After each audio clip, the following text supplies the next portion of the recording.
नमस्कार, मैं रंजीत कुमार। आज हम इस वीडियो में समांतर श्रेणी की प्रश्नावली 5D को हल करेंगे।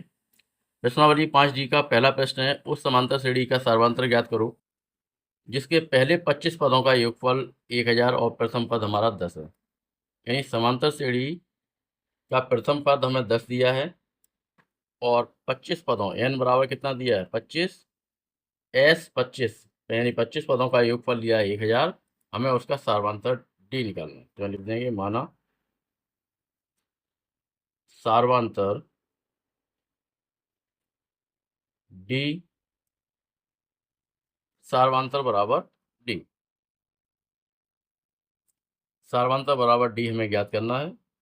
प्रथम पद a बराबर दिया है 10, पदों की संख्या n बराबर 25 और s 25 यानी 25 पदों का योगफल कितना दिया है 1000। सूत्र लगाएंगे s n बराबर n/2 कोष्टक में 2a plus n-1 into D. s 25 बराबर 25/2 कोष्टक में 2 गुणा a का मान 10 प्लस n की जगह 25 माइनस 1 और इंटू डी। s 25 का मान दे रखा है 1000, तो 1000 गुणा 2 और बट्टे 25। ये 2 हमारे गुणा में आ जाएंगे और 25 आ जाएंगे भाग में। 25 से 1000 काटेंगे, 25 चौक 100 40 बार और बराबर हो जाएगा 10 दूनी 20 प्लस 24d। तो ये हो जाएगा 40 दूनी 80 माइनस 20 बराबर 24d। तो 24d बराबर आएगा 80 में से 20 घटाएंगे 60, तो d बराबर हो गया 60/24। 12 से कट जाएगा, 12 पंजे 60 और 12 दूनी 24।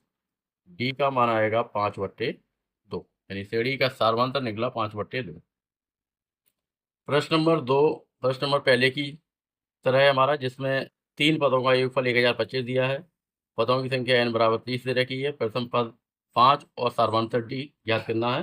तो प्रश्न नंबर 2 को प्रश्न नंबर 1 की भांति स्वयं हल करेंगे। प्रश्न नंबर 3। प्रश्न नंबर 3 में दे रखा है, उस समांतर श्रेणी का प्रथम पद ज्ञात करो। यानी a का मान हमें ज्ञात करना है प्रथम पद, जिसका पदांतर, पदांतर मतलब पदों का अंतर, यानी सर्वांतर d बराबर कितना है 3 a 12 यानी t 12। 12वां जो पद है वो कितना दे रखा है 37। तो सूत्र लगा देंगे tn बराबर a plus n-1 into D. तो t 12 is equal to a plus n की जगह 12 माइनस 1 और इंटू डी का मान 3। और a 12 कितना है, t 12 की जगह कितना लिखेंगे, a 12 का मान 37। तो 37 बराबर a प्लस कितना हो जाएगा 11 और 11 थी है 33। तो a इज इक्वल टू आएगा 37 माइनस 33। 37 में से 33 घटाएंगे, कितना आएगा 4।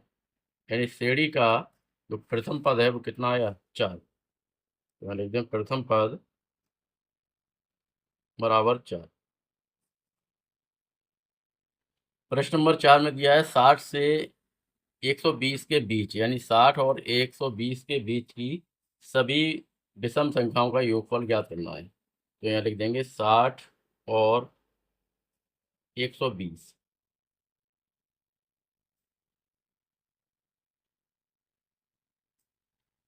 60 और 120 के बीच विषम संख्याएं।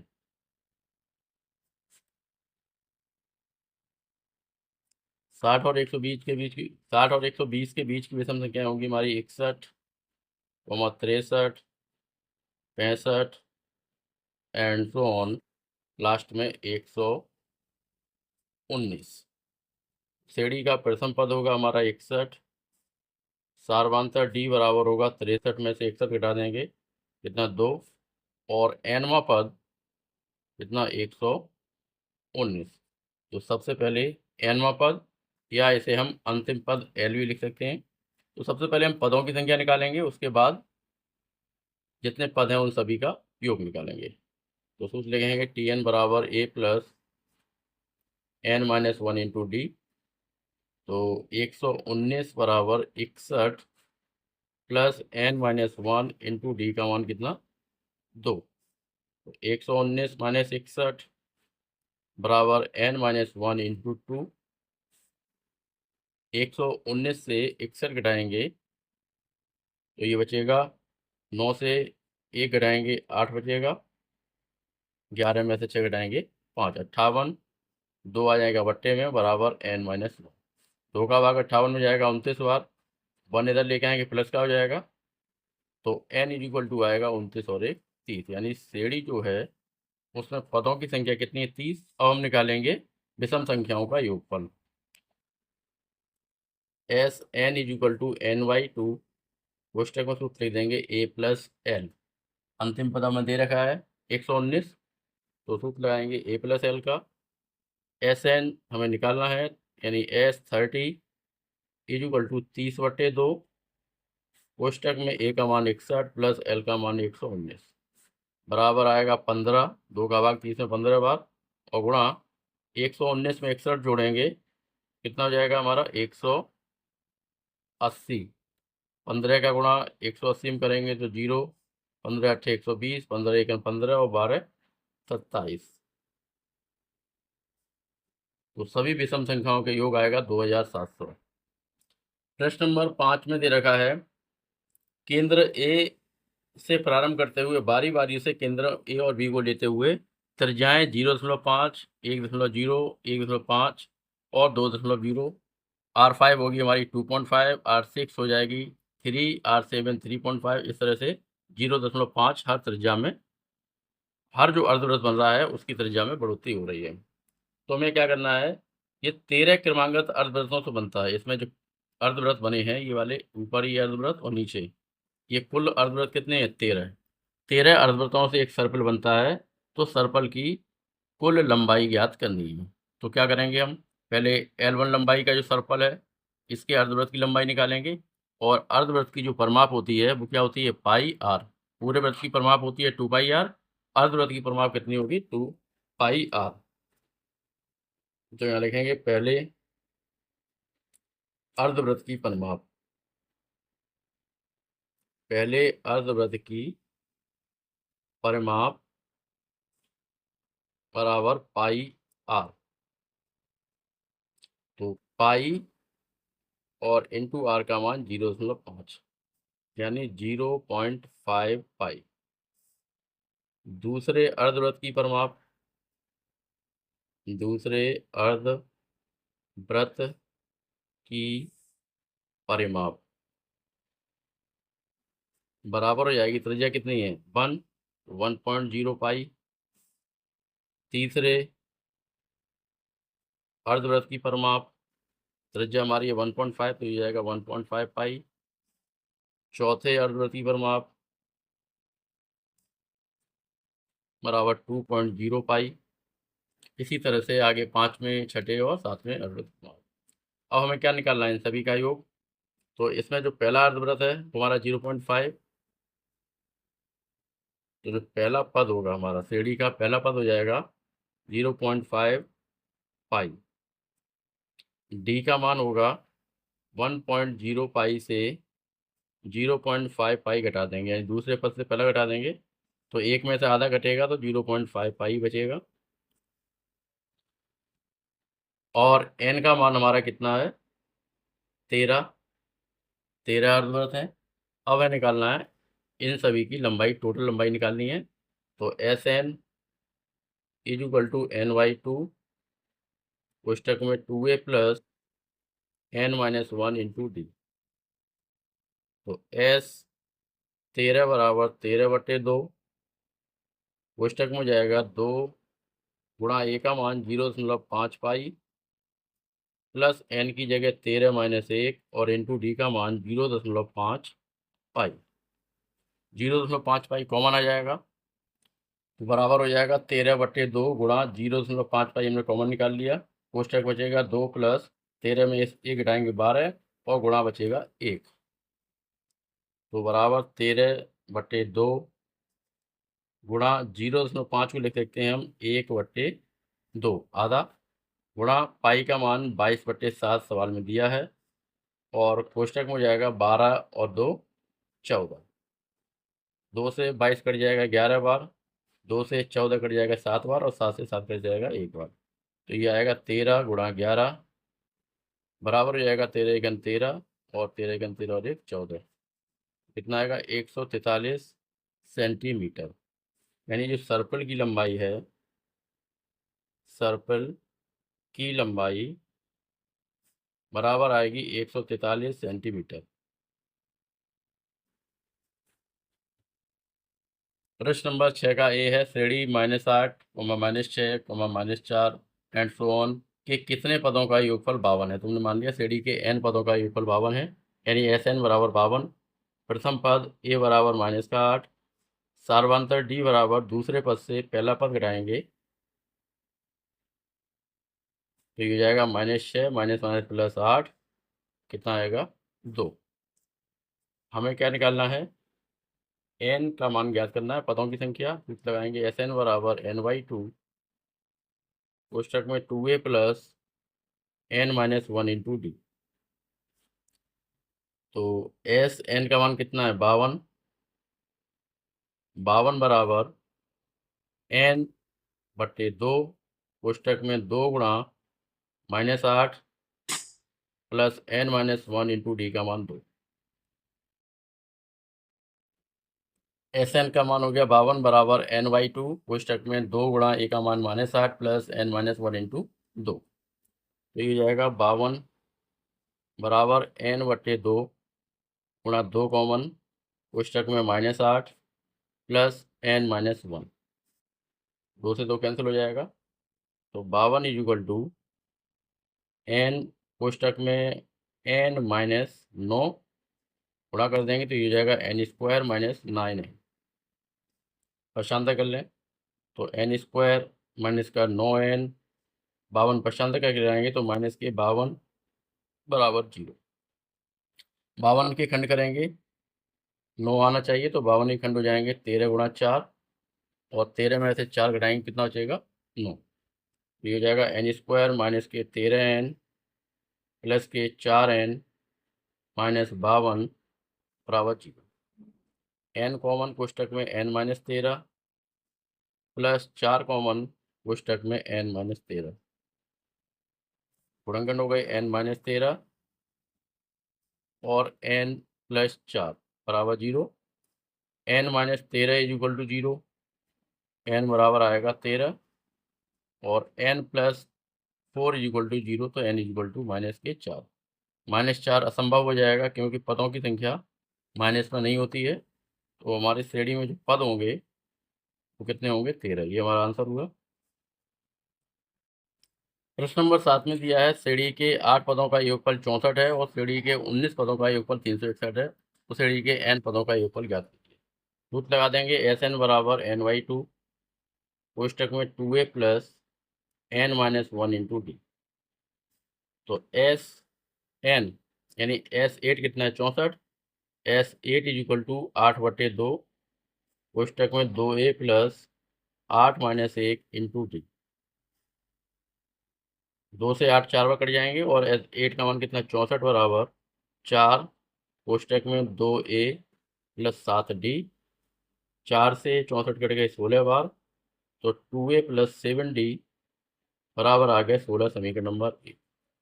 S19 बराबर सूत्र लगेगा 19/2 कोष्टक में 2a प्लस n की जगह 19 माइनस 1 और इंटू टी। S19 का मान 361, ये 2 आ जाएंगे गुणा में और बट्टे में 19 बराबर 2a प्लस 18d, 19 से 301 कट जाएंगे 19 बार, 19 दूनी 38, तो 2a प्लस 18d बराबर 38, समीकरण नंबर सेकंड।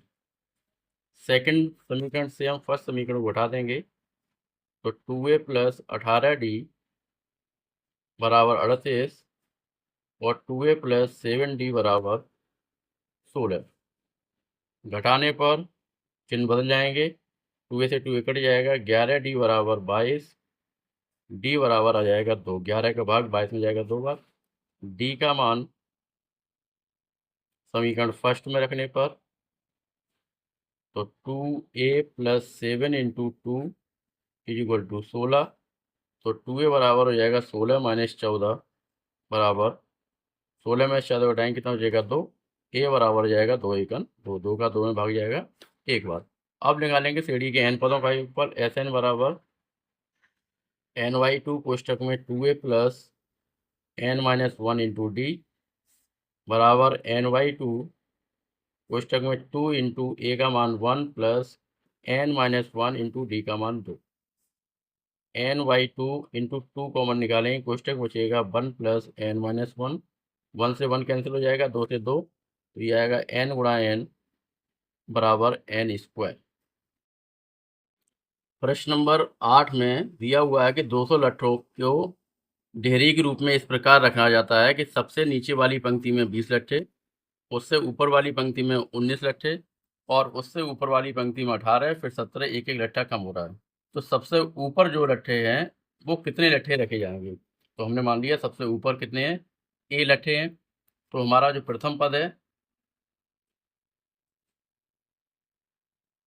प्रथम पद बराबर 20, यहाँ इसे हम ए डैश कर देते हैं। प्रथम पद 20, डी बराबर हो जाएगा 19 में से 20 घटाएंगे तो माइनस का 1, और एस एन कितना दिया है 200। एन बराबर हमें ज्ञात करना है, सूत्र लगाएंगे एल बराबर A plus N minus 1 into D. L की जगह हमारा कितना है A dash is equal to 20 plus N minus 1 और इंटू डी का मान -1। तो A dash is equal to आ जाएगा 20 माइनस एन और प्लस 1। तो A dash is equal to आ गया 21 माइनस एन, इक्वेशन फर्स्ट। अब सूत्र लगाएंगे एस एन बराबर ny2 कोष्टक में ए प्लस एल। एस एन की जगह हम कितना लिखेंगे 200 बराबर ny2 कोष्टक में ए का मान 20 प्लस एल की जगह ए डैश, गुणा कर देंगे, 2 का कितना हुआ 400 बराबर ny2 कोष्टक में 20 प्लस ए डैश की जगह लिखेंगे 21 माइनस एन। 400 बराबर एन हो जाएगा क्योंकि 2 का गुणा हो गया हमारा, तो ये हो जाएगा 400 बराबर एन कोष्टक में 20 और 41 माइनस एन। तो 400 बराबर आएगा 41 एन और माइनस एन स्क्वायर। ये संख्या पक्षांतर कर लाएं इधर, तो एन स्क्वायर माइनस 41 एन और प्लस 400 बराबर 0। 400 के गुणनखंड हो जाएंगे एन स्क्वायर माइनस 400 के गुणनखंड होंगे हमारे 16 और 25, वैसे लिखेंगे माइनस का 16 एन और माइनस का 25 एन प्लस 400 बराबर 0। एन कॉमन लेंगे, कोष्टक में आएगा एन माइनस 16 माइनस का 25 कॉमन, कोष्टक में एन माइनस 400 बराबर 0। तो एन माइनस 16 दूसरा खंड हुआ एन माइनस 25 बराबर 0। तो एन माइनस 16 बराबर 0, एन बराबर आएगा 16 और एन माइनस 25 बराबर 0, एन बराबर आ जाएगा 25। एन का मान समीकरण 1 में रखने पर, एन का मान समीकरण 1 में रखने पर तो A dash is equal to हो जाएगा 21 माइनस एन की जगह 16 लिखेंगे, कितना आएगा 5, और A dash is equal to 21 minus 25 तो इज इक्वल टू आएगा माइनस का 4। -4 ये हमारा असंभव होगा क्यों ऊपर की पंक्ति में जो लट्ठों की संख्या आएगी वो प्लस की आएगी। तो एन बराबर 25 और ए डैश बराबर -4 ये नहीं होगा। हमारा जो मान निकलेगा वो क्या आएगा, लट्ठे बराबर आएंगे 5, यानी पहली पंक्ति में जो लट्ठों की संख्या होगी वो कितनी होगी 5 और पंक्तियां बराबर हो जाएंगी 16। 16 पंक्तियां और लट्ठों की संख्या 5। प्रश्न नंबर 9 में दिया है किसी समांतर श्रेणी का प्रथम पद 5 है, अंतिम पद 45 और पदों का योगफल 400 है, तो हमें पदों की संख्या ज्ञात करनी है और सार्वंतर डी का मान ज्ञात करना है। सूत्र लगाएंगे एल बराबर A plus N minus 1 into D. तो 45 बराबर 5 प्लस एन माइनस 1 और इंटू डी। 45 में से 5 घटाएंगे कितना हो जाएगा 40 बराबर एन माइनस 1 इंटू डी। समीकरण नंबर 1। एस एन बराबर होता है एन वाई टू कोष्टक में ए प्लस एन। एस एन की जगह कितना लिखेंगे 400 बराबर एन वाई टू, ए की जगह 5 और प्लस एल की जगह कितना 45। 2 का गुणा कर देंगे तो ये हो जाएगा 800 बराबर एन गुणा 45 और 5 कितना हुआ 50। 0 से 0 कट जाएगा। एन बराबर आएगा